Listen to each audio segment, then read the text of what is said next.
Funk Flex, Jim Jones. Jim, what up, bruh? What's up, brother? How you feeling? I ain't seen you in a minute. You know, every time I talk to Jim, sometimes I say, "You gonna come tomorrow?" And then something else happen, or something else moves along, or something else hits the internet, then we don't do it. Mm-hmm. And then we move further. First of all, congratulations on signing to Rocnation. And Thank you. And I want to congratulate you just before that too. Like, congratulations on your grind, because you know, I know Rocnation doesn't define you. You've been doing this for a little minute, Yeah, and doing definitely. business for a minute, and selling records for a minute. So, congratulations. Appreciate that. So, Jim hit me yesterday before he hit the internet, and he was like, "Something big's gonna happen, bro. I need you to pay attention." I said, "Okay, all right." So, Jim, you know, I don't want to skip over anything and miss anything. So, Okay. I know, of course, we know as it stands right now, yes, there's Dipset, and yes, it consists of you and Cam and Jewels and Freaky Zeke. But, you know, I want to go a little bit back to the beginning, because, look, I ain't going to pull no punch today. You know, of course, you know, Cam was on Angie, you know, questioning whether you from Bronx or Harlem. We're going to talk about that tonight. We're going to talk about everything, you know what I mean? And I'm going to tell you something. I usually, New York, whether I got Jim or I got Cam, I got Jewels, you know, I tippy-toe sometimes. But, you know, I'm not going to say that we're not going to tippy-toe, but we're going to ask a couple questions tonight. So, Dipset, how did that even start? When did you meet Cam? I want to say 89, when we was about 13, right before we both went to high school. Yeah, right there around that time. He had moved to 1199. I was living in 1199. That's on the east side of Harlem. So my aunt lived there, and you know, if anybody knows my story, as a child, I was moved around from home to home, and my mom's she had me at a young age, so you know, I had a loving family. I lived from aunt house to aunt house, and ended up with my grandmother back in Harlem. But it started in 1189, and then Cam moved over there to move with his grandmother. His grandmother lived over there, and one of his cousins, God bless, R.P. Bloodshed, one of the founders of this whole music thing, way before there wasn't even a diplomat. It was Cam and Bloodshed that was rhyming, along with R.P. Big L, Herb McGruff, and a bunch of others and things like that. So soon after I met them, they started doing the Children of the Corn thing. Shout out to Six Figure Digger, and at that time, who was in Children of the Corn? Six Figure Digger, Bloodshed, and Cameron. That was the group. Okay. The Six Figure Digger was the producer and the DJ at that time. That's when you had to have a DJ at that time. DJ was part of your package. You know what I mean? This is what year? About 90, 91. Okay. So this is 90, 91. Yeah, 91, 92, something like that. So is it now? You meet Cam, but there's no music talk, right? It's just I meet Cam.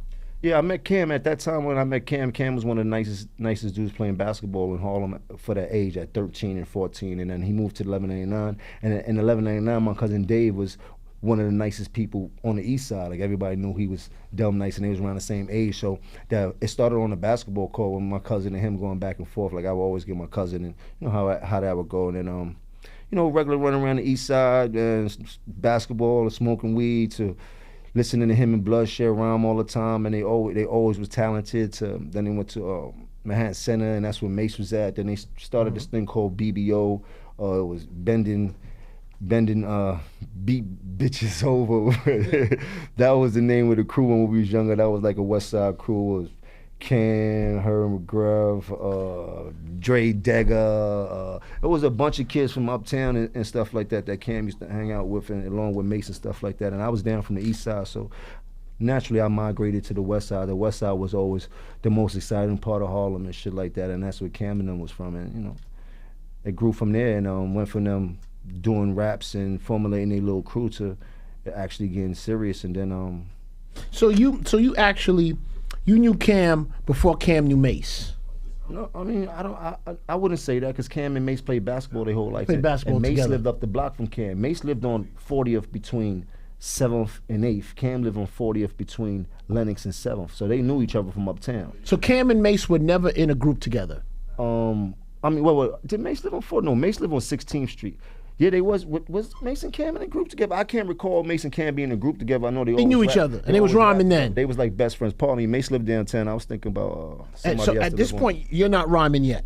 Zig had lived on 40th uptown, but I mean, Mace lived on 116th Street, matter of fact, by 8th Avenue. At this point, I wasn't rhyming. This is high school days, so at this point, Cam and What Mace, high school you go to? I went to Cardinal Hayes, and me and Zeke went to high school together. I knew Zeke since the age of 8. Cardinal Hayes? I went to Cardinal Hayes, and then for all 3 years, me and Zeke got kicked out the same day when I seen year. In the Bronx? In the Bronx, yeah. I went to Cardinal Hayes from the year. You play sports up there? That was my whole thing. The year I was gonna play sports, my grandma's, they West Indian, so they don't believe in like sports. They believe in you going academically right, getting your grades. So that gap that I didn't have to play sports, I ended up being in the streets. But I was dead nice at basketball because Cam and them was nice, so I had to keep up. I was with the nicest dudes playing ball, but I always was a little bit to the street side of things. I didn't play. Grandmother is West Indian. Which was she from? My grandma's from Aruba. Okay. All right, which I never knew, and I've known you this long. Yeah, okay. My grandma's from Aruba, so they didn't really care about no athletic nothing. So back to Cardinal Hayes. Wait a minute. So okay, so you lived at some point you were in the Bronx then. I was born in the Bronx. Okay, born in the Bronx. 1801 Weeks Avenue. That's in the Bronx. That's right off the Grand Concourse. Hectic. I'm telling you.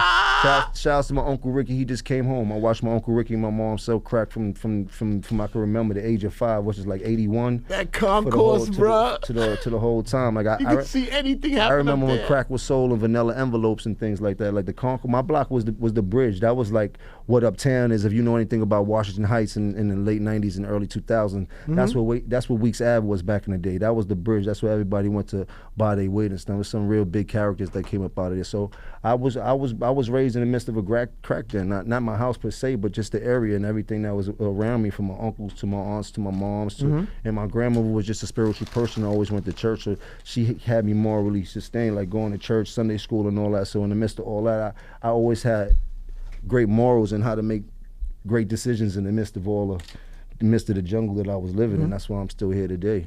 So then now, you said 89, you Cam, you meet. And you hang. So when is it? How does the crew progress? How does it get tighter? The relationship between you and Cam. How does it grow? It grew after Cam and them was good at basketball. Everybody went to college for playing basketball. When they left as seniors, everybody was dead nice at doing music. They all was nice at rapping and shit like that. Mace was nice, Cam was nice, Bloodshed was nice. God bless Bloodshed was still alive. This is about the year '94, and everybody got kicked out of school that year. Like 3 months after they'd been in school, Mace got kicked out of school, Cam got kicked out of school. College? Out of college, yeah, at that point. And when they got kicked out of college, well, this is '95 actually, the year that my grandmother had passed. God bless.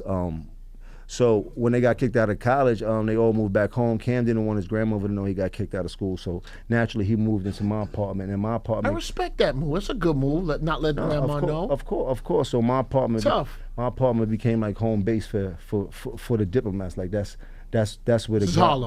This is Harlem. This is in Taft Projects on 112 on Fifth Avenue, in the middle of a blood hood, and 93 gangsters. You heard, but this is Harlem. So when they got kicked out of school, Mace, my house was like the home base. Bloodshed was still here. He lived in 1199, but everybody always was at the crib. Cam lived there. It was like Mace lived there. So I believe in '96, Mace got the opportunity to go rap for Puffy down at, I think Jack the Rapper was in Atlanta. And I remember it like it's yesterday. I remember Mace in my house shopping in my crib. Like, I need a dope ass outfit to go down there.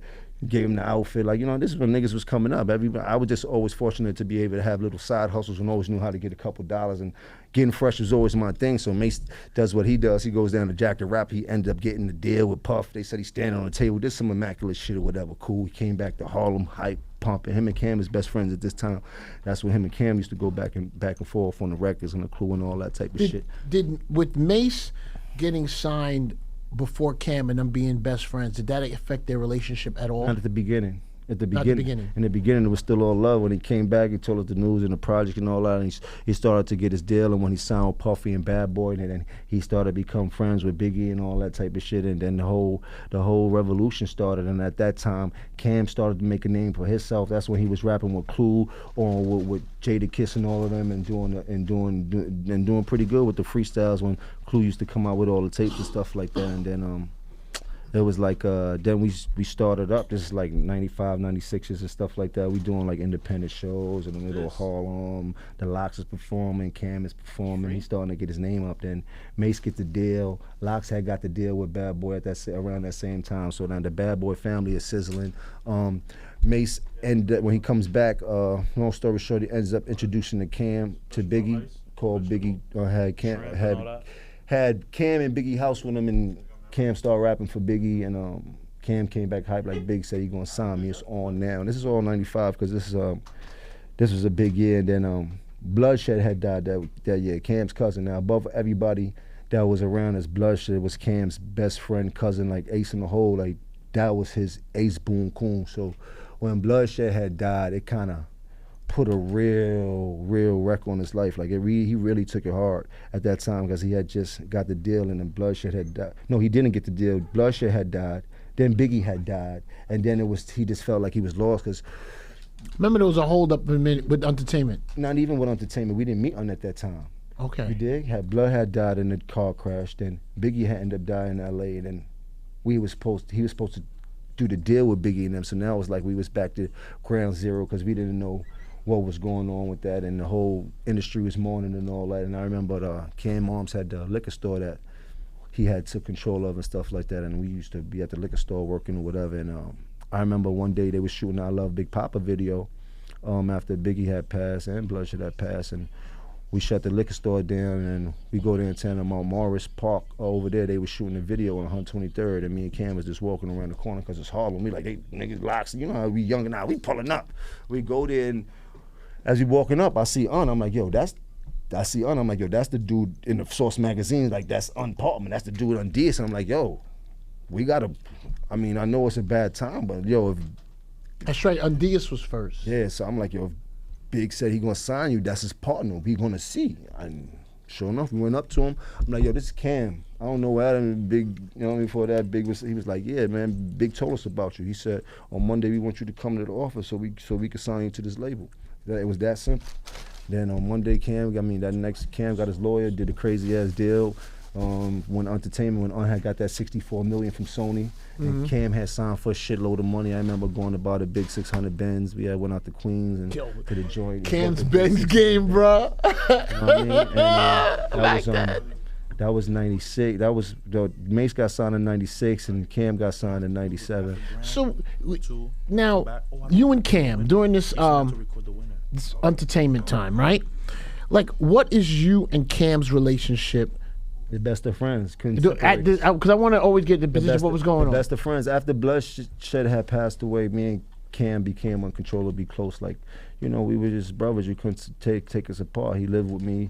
We did everything together. You name it, we did it together, man. And where's Freaky Zeke in this equation? I knew Zeke since I was the age of 8. And I always been militant minded. So when Cam got his deal, I said we got to form an army around us because we can't be running around letting niggas roll over us at all. And you know what I mean? This is little bit before I really started banging blood and all that type of crazy shit. Like I always was affiliated because my projects was This is Braids Jimmy. This is Braids Jimmy. So Zeke came in the picture when Cam got the deal. I'm like, we're gonna start putting niggas around us that I know is gonna be. So Zeke that was your relationship. That was my relationship. I introduced him to Zeke. I said Zeke is one of the illest niggas I know.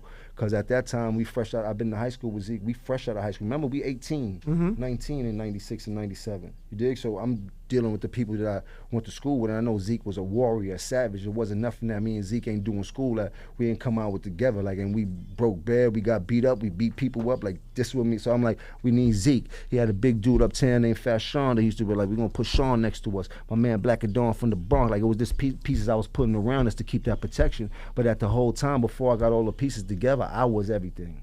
I was the hype man, I was the road manager, I was the manager, I was the security, I was the dude boy, I was everything. Jim. You name everything you can name, I was it for Cam. I would not let Cam put himself in no harm's way on my watch or on my clock, and as everybody could see. I don't think there's a time that you've seen in this industry that you can see Cam has reacted aggressively towards no one as far as putting their hands on somebody. I don't think you can find a clip of that. But you can find numerous clips of me activating for the diplomats, and that's a fact. I remember you used to come to the tunnel, and Jim used to say, he used to keep me abreast in different things. First of all, Jim was always 50 deep, so we'd always have, Mark Murray would come up and say, Jim is 50 deep outside. I'd say, tell him 30. But the 50 would always get in. 30, I don't know why I used to pick that number. I used to say 30. Facts. Mark would come back like, yo, you just give me 10 at a time. I'm like, all right, that's cool. We'll do 10 at a time. And he would always say, you know, Cam just signed.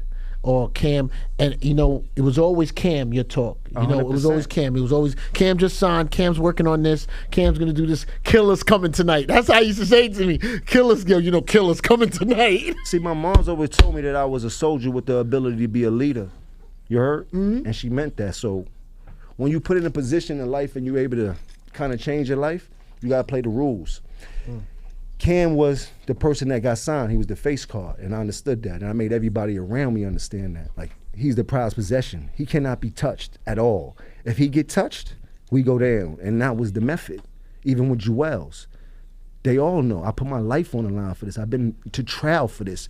I've been on America's Most Wanted for this. I've been on gang files for this. I've been on everything you can name. So when people play with me, I get real emotional because I operate off emotions, as they know for all the times they've been with me. It's never been a time that I backed down from any situation in this world, except God. And I've been up against 20, 30 deep by myself where niggas left me by myself. You heard?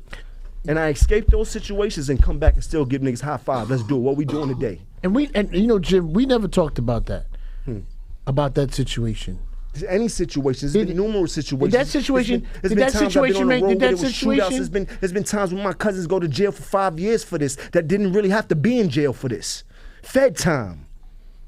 But we take it on the chin like a soldier. Like, people don't understand what this diplomat shit was built about. I'll be watching the gram and I'll be watching these clowns and all these.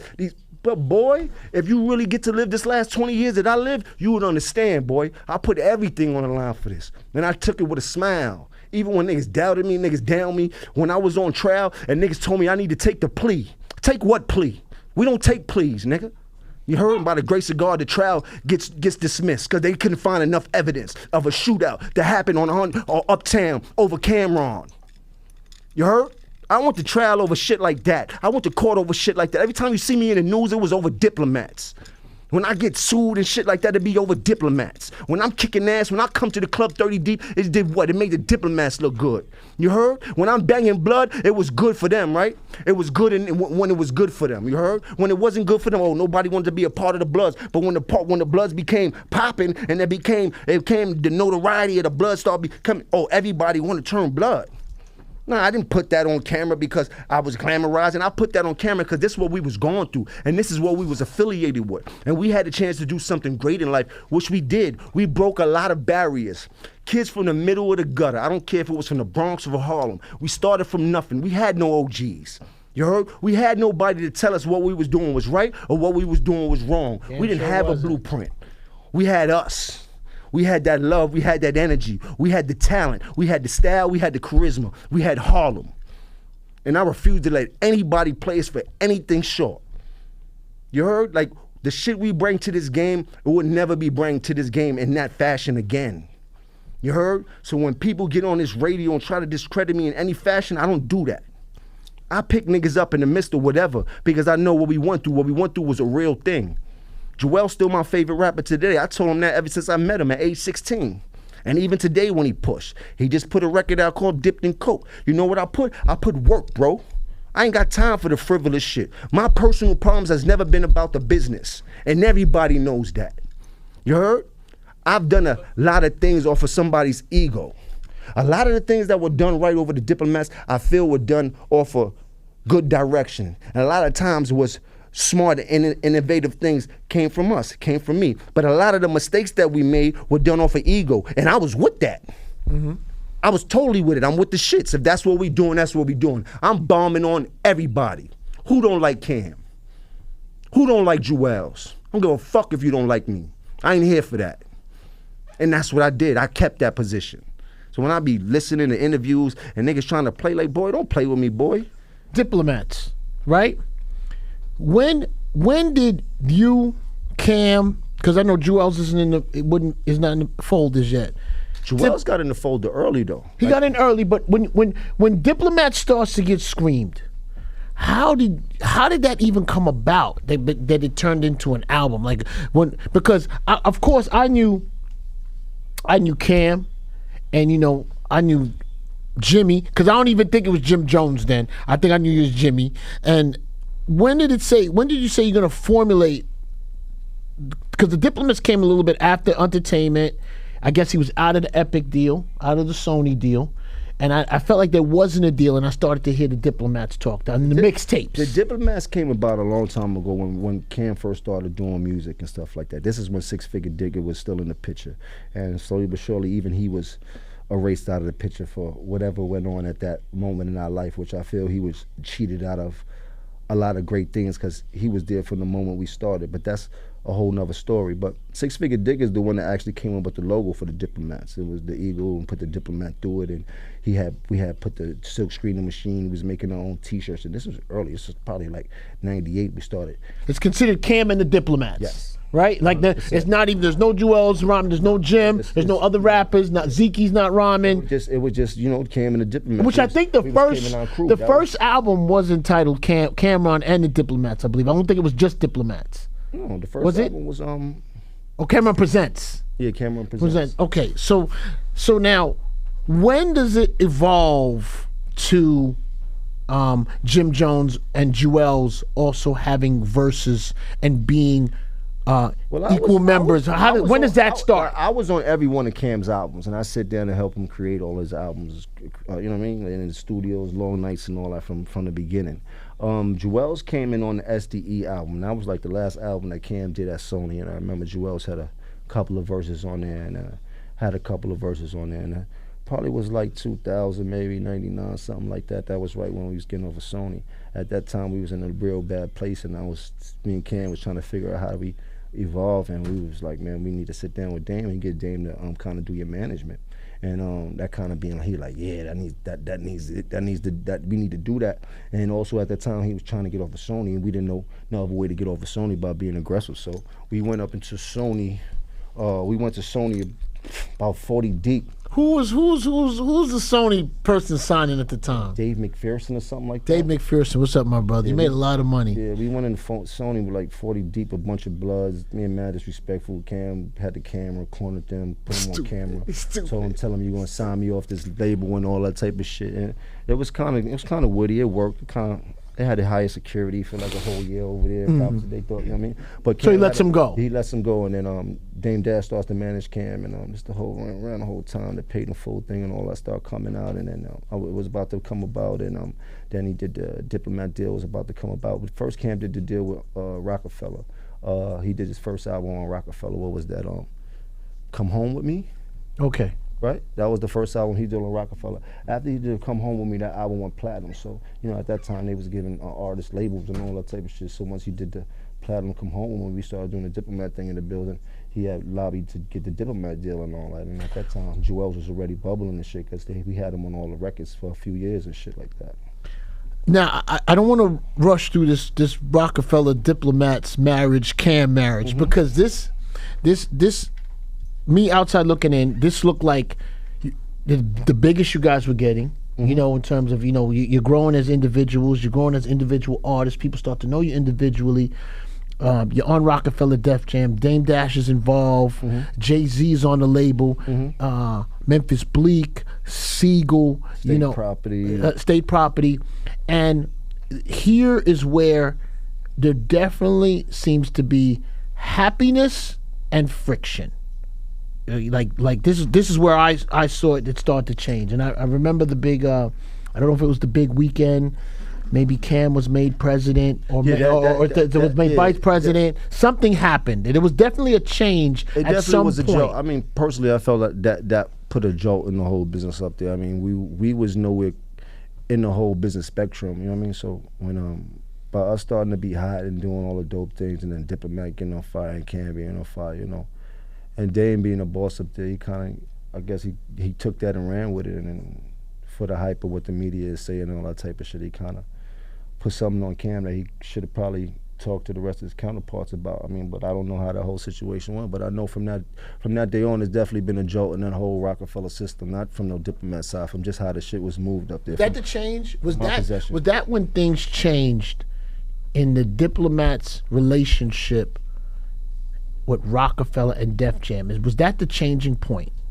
When Cam was named, I think it was a. What was the position Cam was given? When he was named vice president, was that when things started to change? It definitely changed the mood up there. Because was not changing before that. That's what changed it. I believe that was what really changed the mood up there. Because before that, everything was dope. Like it was a real dope organization, the way that things was running up there. I mean, we were young, like I said, we didn't have no know-how. We just knew how to make records and learning as we went. So when we went in that building, we just was in there aggressive, and it just started working. And it seemed like everything we did was a hit. We couldn't touch nothing that didn't go platinum or gold and shit like that. And inside of the Rockefeller building, the only one up there that was putting up numbers on the board besides Jay was Kanye.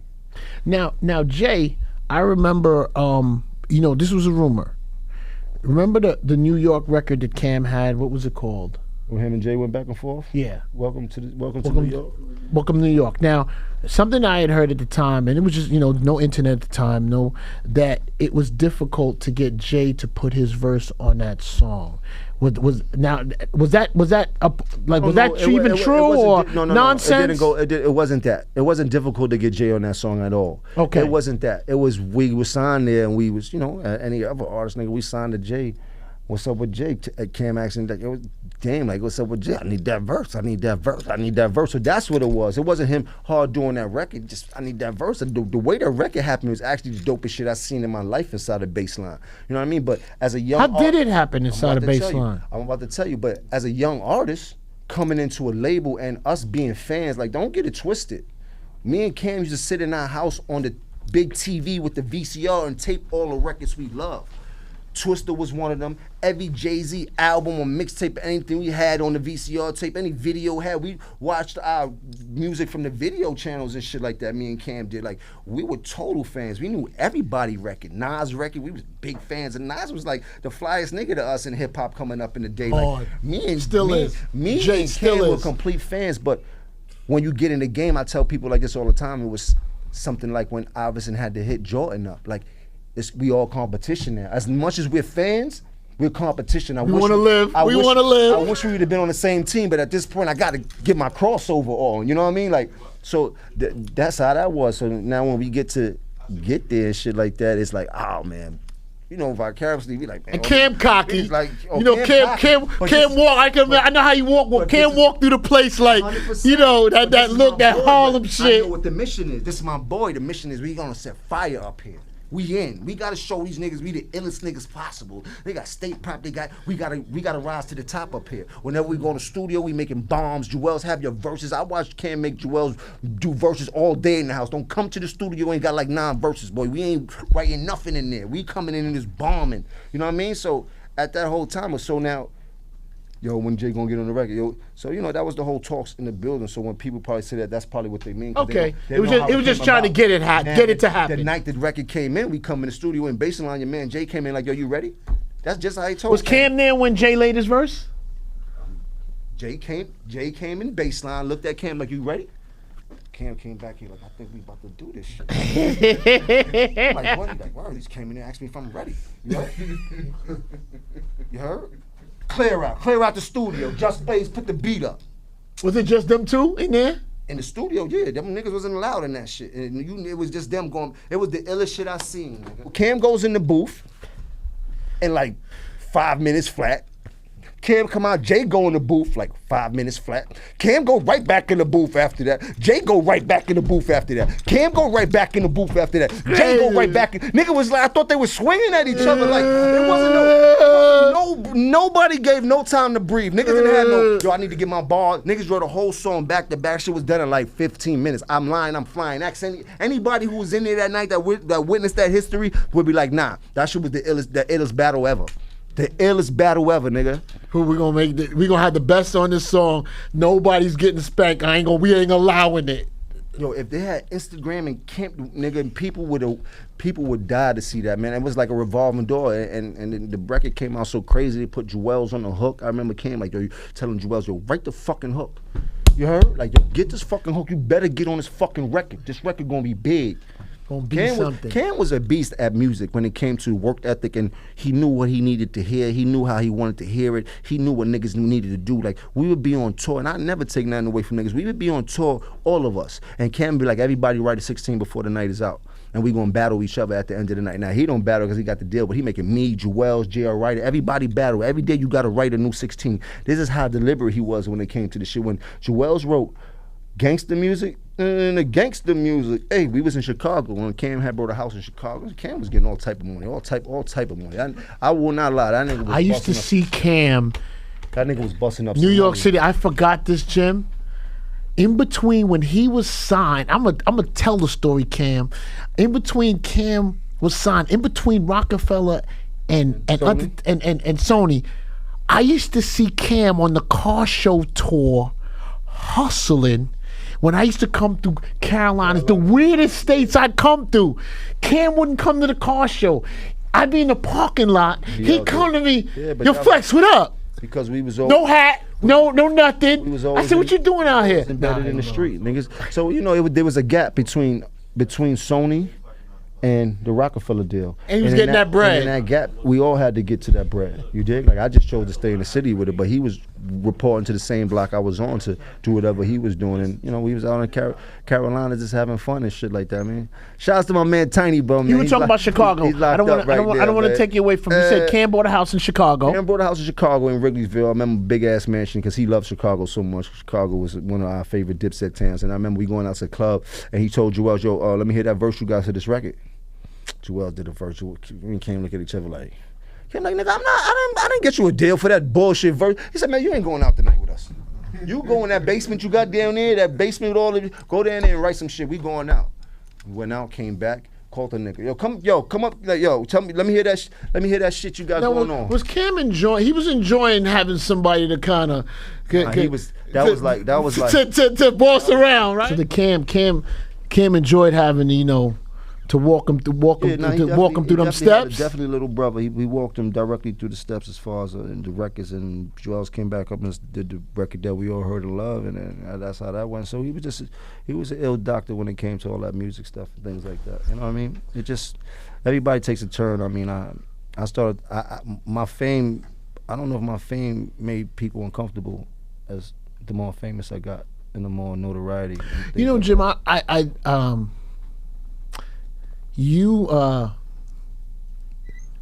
because that Harlem swag, bright entrance shit like that, you know, you always commanded that, you know, anytime I saw you. I mean, before the records got big, you know, and I know you was into that. And do you think that, I mean, you was always flashy, you know, as you got along in your career. Do you think that was making an effect? Do you think people felt you were being too flashy? No, I don't think the flash had anything to do with anything. I mean, the flash is what people wanted. That's what actually kind of gave me who I was, made me who I was today, was the lifestyle I was selling. I mean, everybody fell into the lifestyle way before they fell into the music. The lifestyle made people love the music. They see where I was at. Every hot spot that was popping, I was there. Or every hood or every trap that was popping, I was there. I stayed fly. I drove the biggest cars. Closed down a couple clubs, Jim. I closed down a couple clubs in the city. The China Club, you closed that down. We was out of there for 6 months.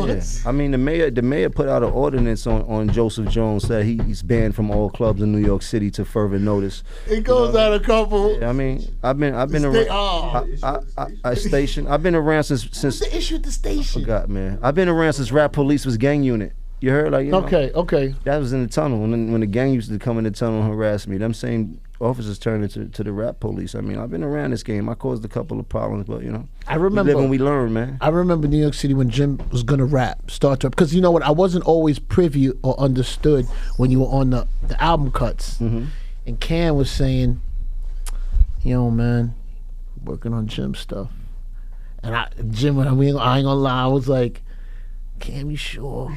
Then I said to Jim, I said, you want to rhyme? Because I'm used to everybody and what they doing. and I don't remember the first song.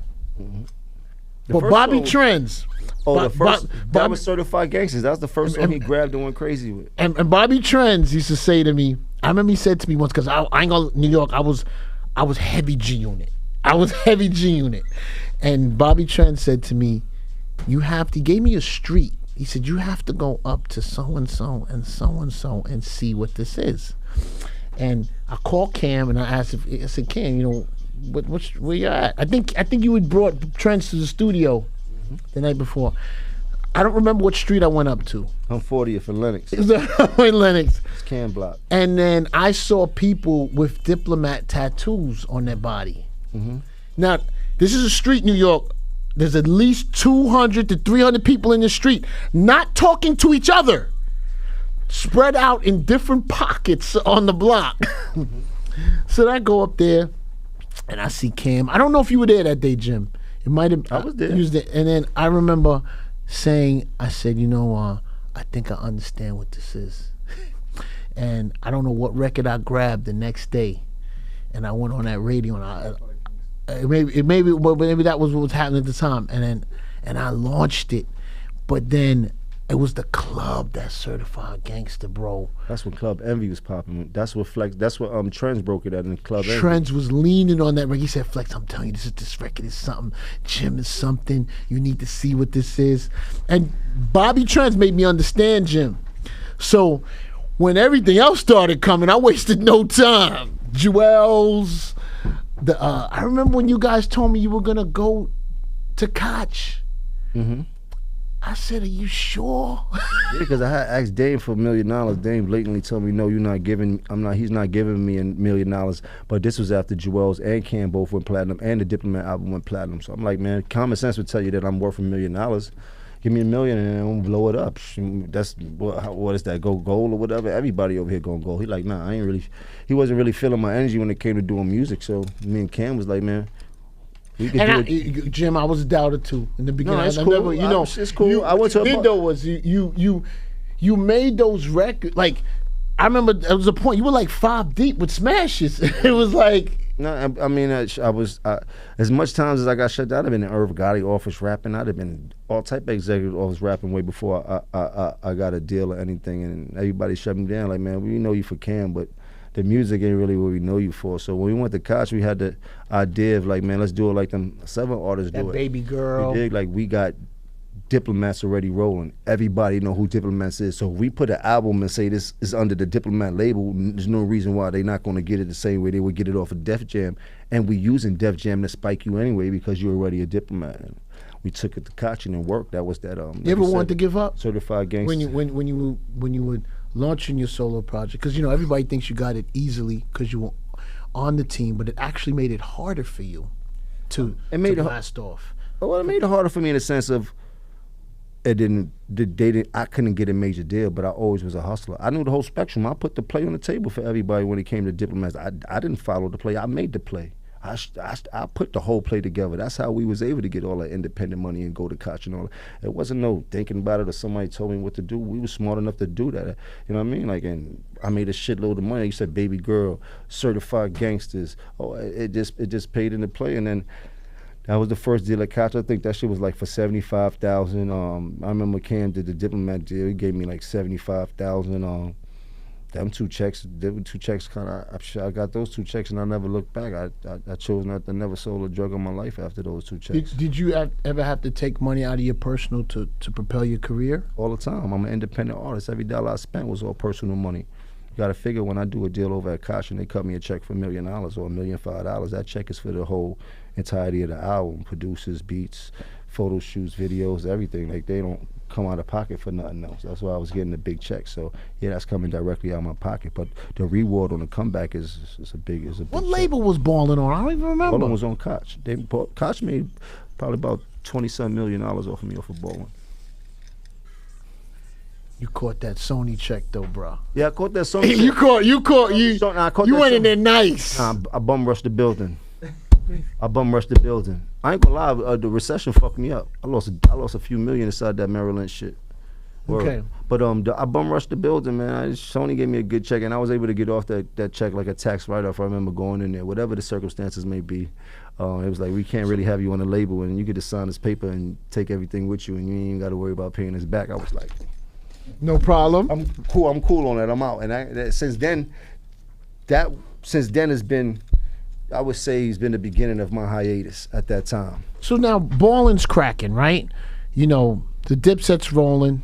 There was there was a couple hiccups here. Mm-hmm. Of course, we established when the Dipset and Def Jam and Rockefeller and Jay started to have, you know, a bumpy issue.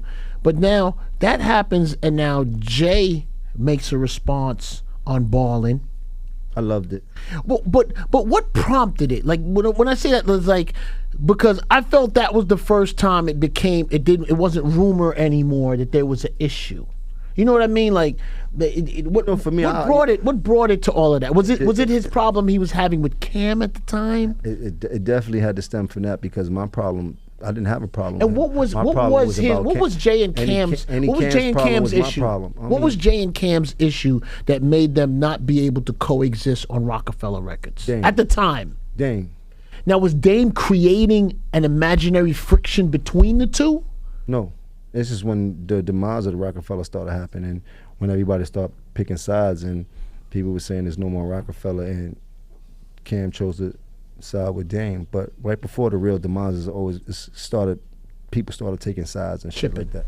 Yeah, it started being a lot of ruckus in the office, started being a lot of physical shit going on in the office. So it was a lot going on before the actual media had seen what was going on. But it all stemmed from Cam siding with Dame and I'm siding with Cam. And at that time, it was a Harlem thing. Like, yo, he's Harlem. I didn't know no better. I didn't know. I guess Dame brought you in. Dame brought you guys in, so 100%. You went with the guy who brought you in. 100%. You know what I mean? Okay, so now, is that when he responded on that Ballin' record, is that when you 100% realized that you guys have an issue with Jay? Did you know that before that song?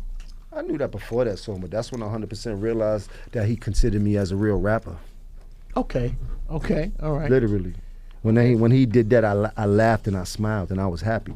In no way, shape, or form. And niggas will tell you when he did that, I said, book the studio, we going right now, we remixing it. He just gave me the biggest verse of my life. She don't even know. And I went to the studio and I remixed it, and that's when I was like, remix with Jay on it. Like, as soon as he did, I was like, I got him. I'm like, it's either he really, that's a term of endearment and he really fucks with my music, or he just slipped up bad to do a diss record to Jim Jones or do whatever he did. Jim lived for those moments. Jim lived for that energy. I was like, it's on from here. I'm popping. I'm lit. When Jay mentioned you lit, because he ain't mentioned nobody that ain't lit, and you can see that through the time, like, bruh, you know what I mean, through hip-hop history. Once the Giants started playing that song for the touchdown, bro. Shouts to Strahan. I just give that credit to Strahan, man. I remember niggas calling me like, Strahan keep throwing up the ball or something after he sack everybody. I'm like, what? That was clean. Man, balling was a great time in life, man. So now that happens, right? Now, because I'm clearing up everything that I can remember of things that I heard. Now, I remember people thinking it was weird that there was a Ballin' remix, and I felt like Cam wasn't on it, correct? Right. And that was a talk amongst people in the industry, because Cam was in the video. Yeah, and was there an issue? Was you and Cam having a little something? At that time, our competitive nature was all the way to the forefront.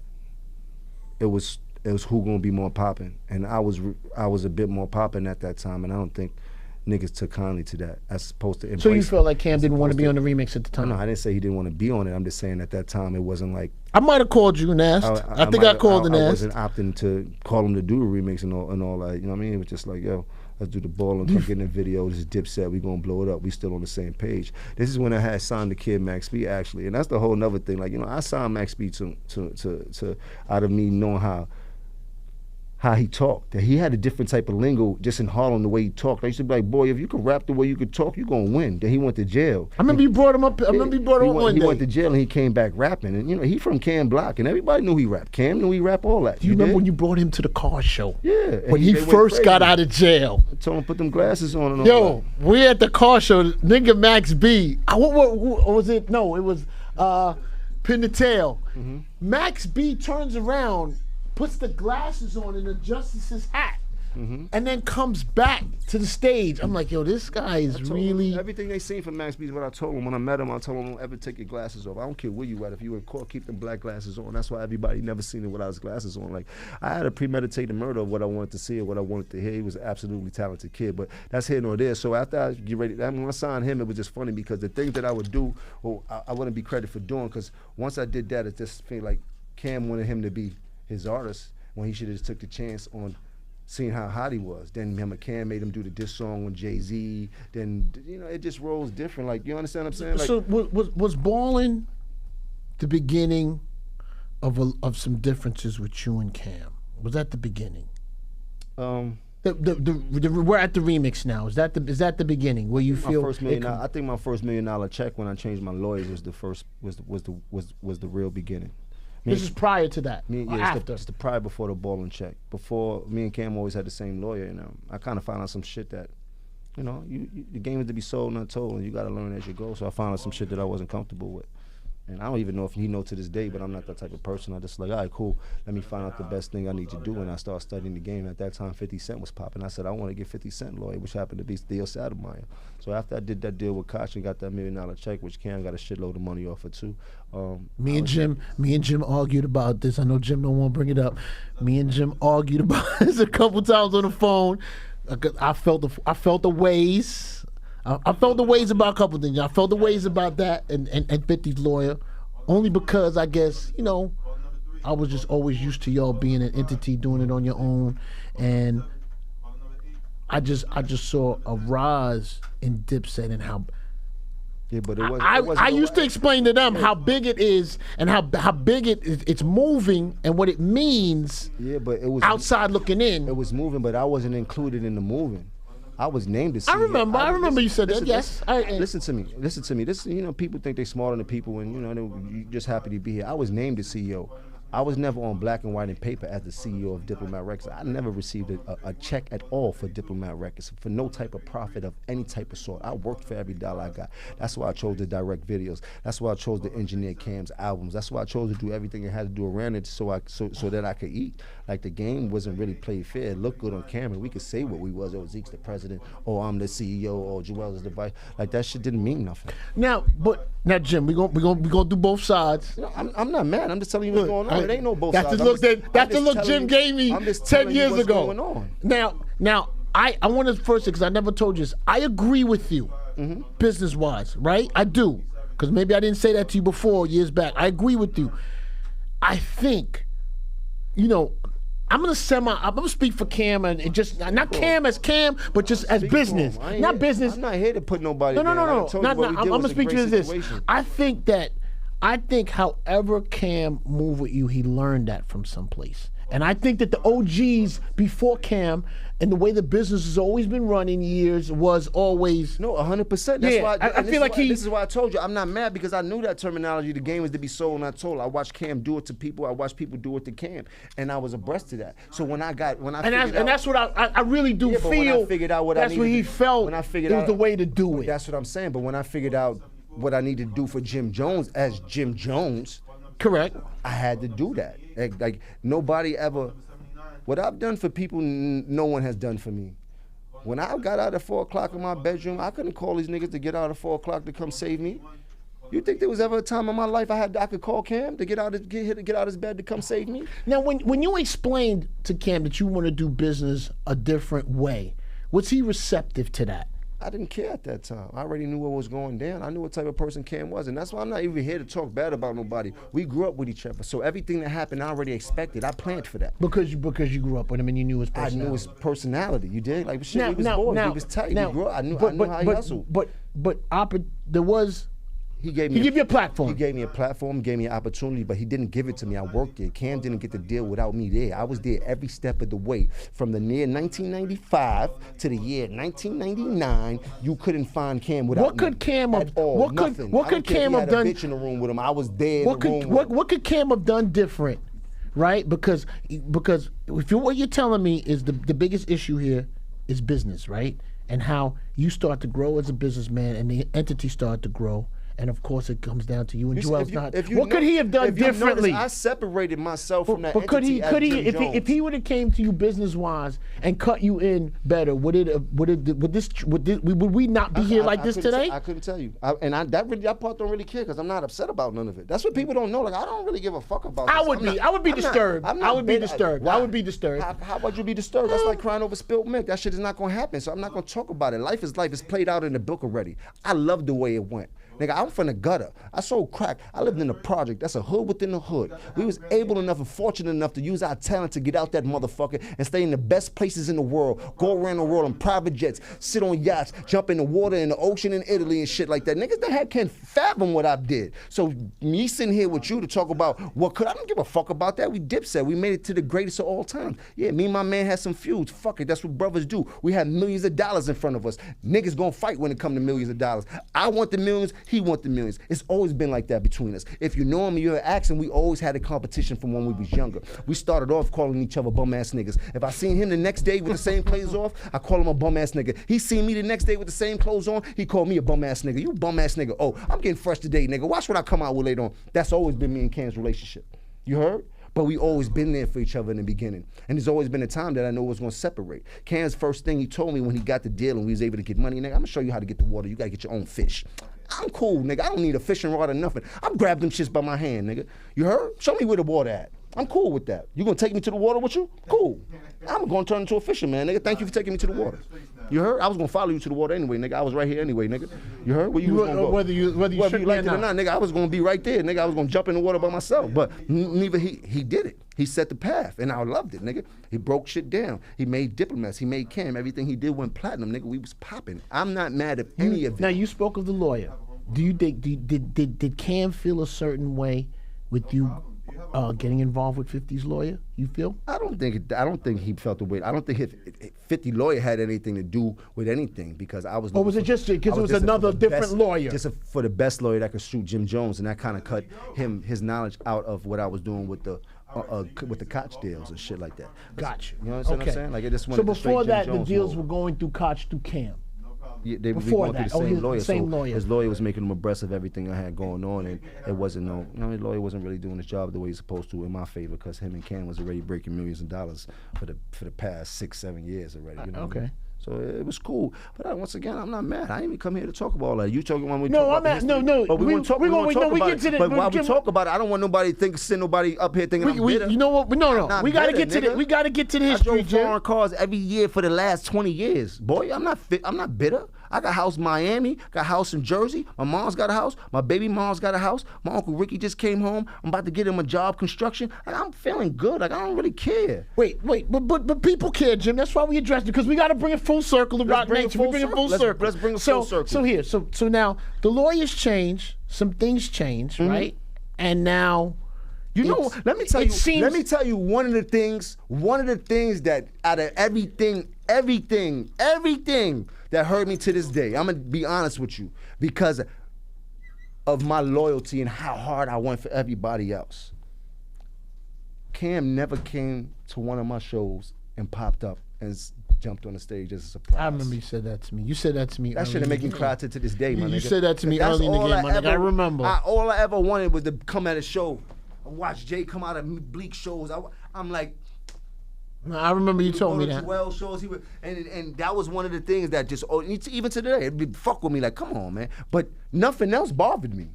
You heard? When I had to scrap or I had to do whatever it took, I was with it. I knew what we was up against, nigga. This is not a regular lifestyle, nigga. We ain't got no job. We ain't got no time to wake up. We wake up and do what we want. That's gonna come with a consequence. You gotta be built for this shit or you're not built for this shit. I'm all the way built for this shit. And in the times when I didn't have nothing, nigga, I remember as being my nigga that I know my last $1,500 to my pocket, nigga. I may have had $500,000 in jewelry in my house and college and farms and all that. But I remember this, nigga. This is what's to be 17? Probably like 6 years ago, 7 years ago. Better nigga, my ass better. Nah, you not getting that. I took my $1,500 back, nigga. Niggas don't know what I've been through. I couldn't, and I never complained once. Mm-hmm. You heard? I got up off my ass and got to it. I got a family, nigga. I never let my son felt nothing that I went through. I never let my lady felt nothing I went through. My mom's never felt nothing I went through. Yeah, we're not buying Chanel bags for a couple months. But boy, when it's back popping, it's Chanel every day if you want. You heard? I'm a hustler, and that's how the game go. So it's ups and downs. So when I go from balling at the top of the map and kicking everybody ass and doing everything that people didn't want me to do, it was working at that time. But when it stops working, the same people you told to kiss your ass and they kissed it because you was popping, now they got a chance to be like, oh, nah, nigga, you told me to kiss your ass. I don't even want you to kiss my ass. Fuck you. Let's see how you outlast this one. You heard? But I persevered, nigga. I was born in the jungle. Now, me outside looking in, it always seems like those things were a little like small. I seen you guys have a couple hiccups like most groups have, you know. But of recent, I have felt that it's gone the farthest.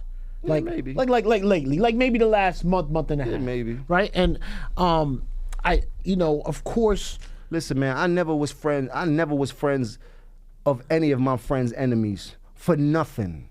Even with the whole 50 Cent shit, like that whole shit with Cam and the Mr. doing that shit, I was already in cahoots with 50 Cent trying to figure out how we could do some type of diplomat G-Unit tour. That's why I was really trying to get together. Cam went crazy on the radio, like, what, Kacha? Nigga, that nigga was... When Angie used to be at Hot 97, I remember. Point, I was like, that was like, he was talking about Alan Grunblatt, so what? He be robbing the shit out of us, nigga. He still owe me millions of dollars. Like, why do you care what he say? It's all a come up. Let him say what he gonna say. We getting a check. You just fucked up the whole lick. Because at that time, we was the two most powerful movements, but 50 Cent and them was on a whole nother level. These niggas is touring out the ass all around the world. They ain't get 150, 200, 300,000 a show. We want some of that, nigga. We had diplomats. We doing something wrong. We the hottest niggas out, and we can't get on one tour.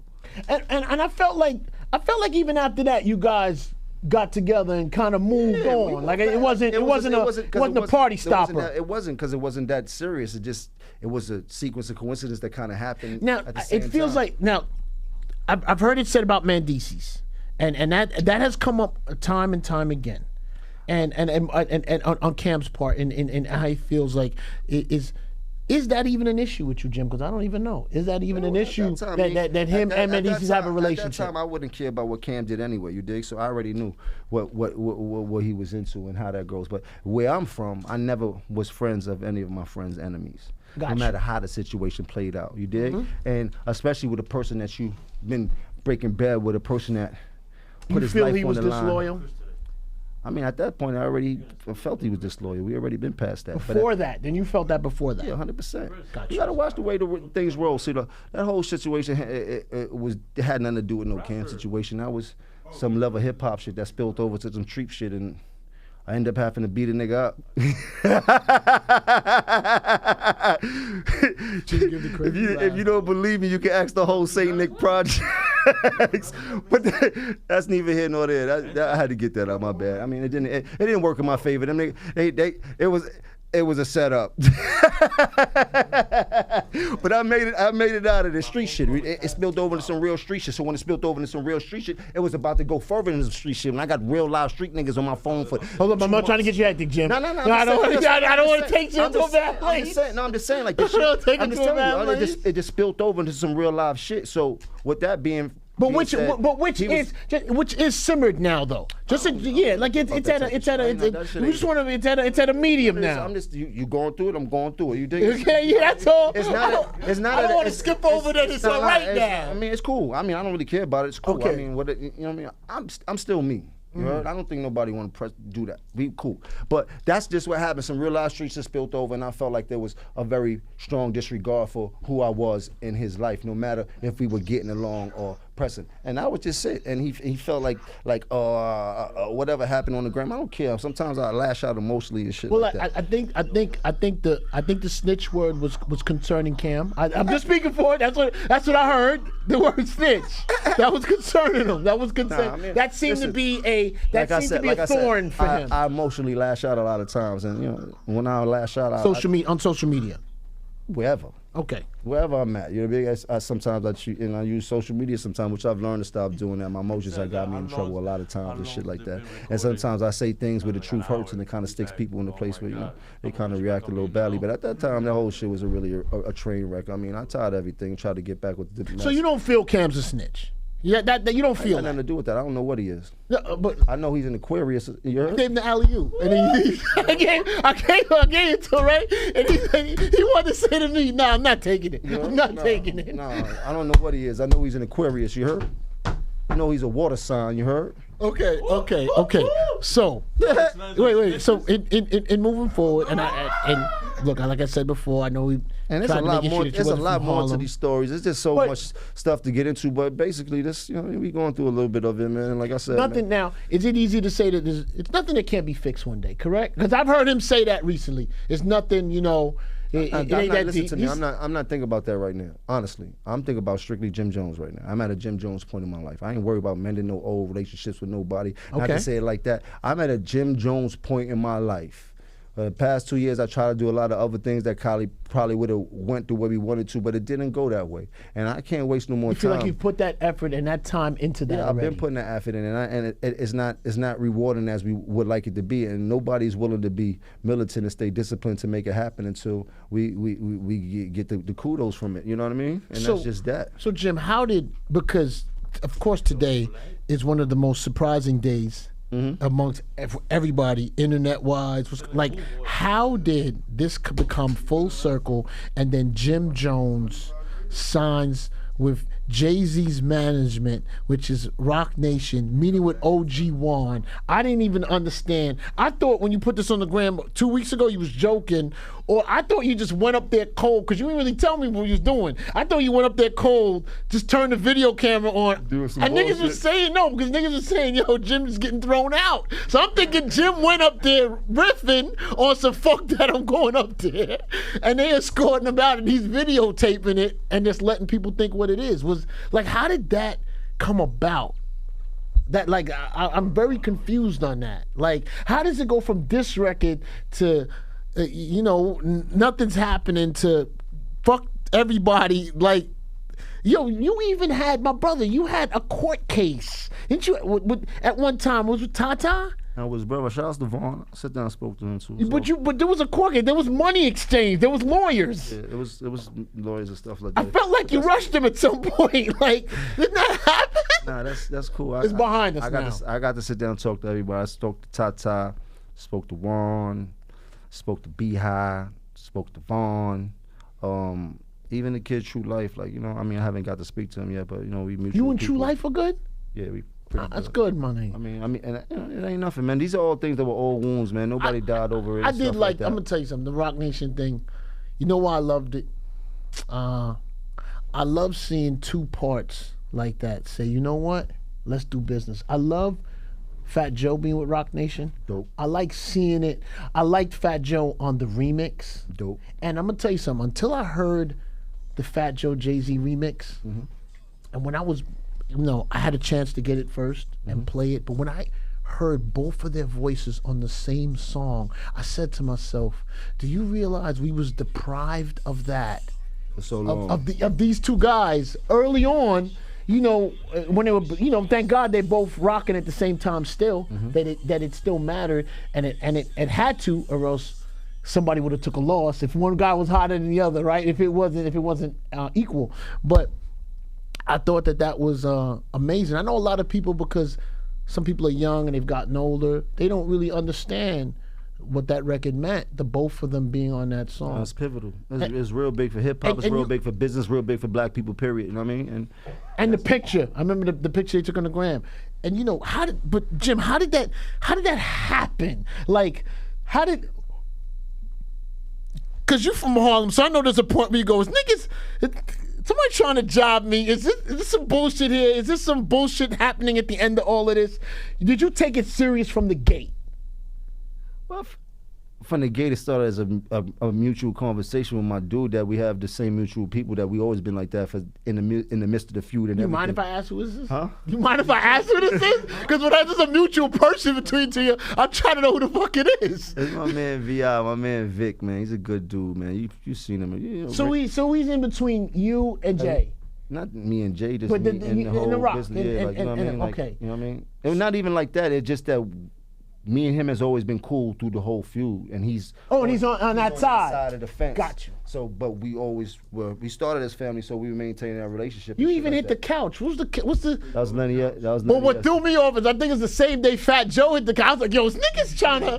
Niggas trying to gaffle me, man? Like, what's happening here? Yeah, but so I seen it. We was in the gym working out. So you and Lenny S is good. Yeah, so always been. So me and Lenny S so when cool. you hit that couch, it was already a done deal.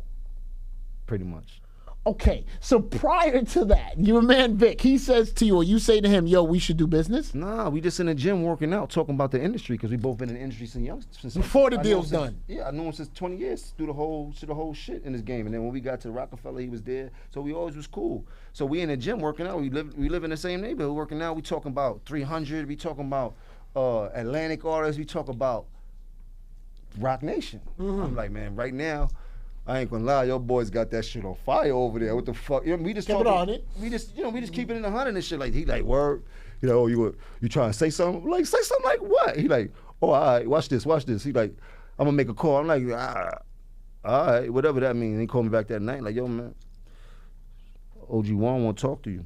You know Juan from Harlem. He's one of the biggest. So you knew OGs. Juan a long time. Yeah, I knew Juan for a long time. Prior to before he was with Jay-Z. I knew Juan watching him bringing his team to Rucker games and taking the Rucker championships and having all the dope cars back in the day. Like he's a real figure in Harlem. Like, you know what I mean? If he's one of them historic people in Harlem and shit like that. So, you know, and plus, you know, you had the whole been with Jay and all for the whole time. So, and we always had a good rapport. And he was like, yo, Juan said come to talk to him. I'm like, huh? So I'm like, what you mean come talk to him? that come talk to is when I saw you on the gram. Facts. Okay, so that's the day. That was it. Okay, so you guys sit down. I mean, I'm assuming he speaks to Jay-Z before this. Yeah. And then it's all good. Yeah. How can you do business? I guess it was. I don't know I don't know what the fuck just happened. But you tell. I can't explain. Like I'm telling you how it happened. But what made you feel? No. But what made you feel okay when this crosses your table to say, I'm okay with it? You know what I mean? Like, look, I'm sure you get a lot of things across your table and what to do business. Like, what made you feel? Because look, you know what happens there. Is niggas trying to take me and bury me? Am I gonna get what I feel I'm gonna get out of this deal? And even if everything was all good, you still question a deal. 100%. A deal. So like even if y'all were good, what made you say I want to sign this Rocnation deal and be okay with it, and I feel comfortable sleeping at night that this is gonna work out for me? You had all of those things had to mill through your mind before you did it. You don't just sign nothing. I mean, when I got this, when he said, yo, come to speak to OG, I sat and thought about that shit for like 48 hours. Like, where are we going with this? What's the whole angle? Like, but I know OG's a grown man and he got that pay, he got that bag, you know what I mean? And he running a real business over there. And I start taking everything in consideration about how much of a platform they do have over there. How many people's lives I seen them change over there in this past couple years. And I see niggas like Fat Joe over there. I see niggas like Locks go over there. And I don't know what their situation is over there, but it's just like, you know, it was intriguing. Like, man. Is yours career management? Does it spread into your television? Does it spread into your artists? I'm asking a lot of questions, nigga. I'm asking a lot of questions, nigga. I ain't just, you know, I know you doing a couple things. I want to know how you doing it. Yeah, they coming on as full management for Jim Jones, the artist and the brand. So. Okay. It's a bag chasing and we bag hunting. I mean, it's way better than this actually signing a record deal where they pay you some money and then you go back and create an album. Hopefully you come back and you can make some money. I'm actually with a group of people that's standing with me and behind me to make me some money, make money with me and things like that. So that's a great situation when I got ideas for past years that I always try to get across and they didn't actually flourish the way I wanted to, but I didn't have the right people around me.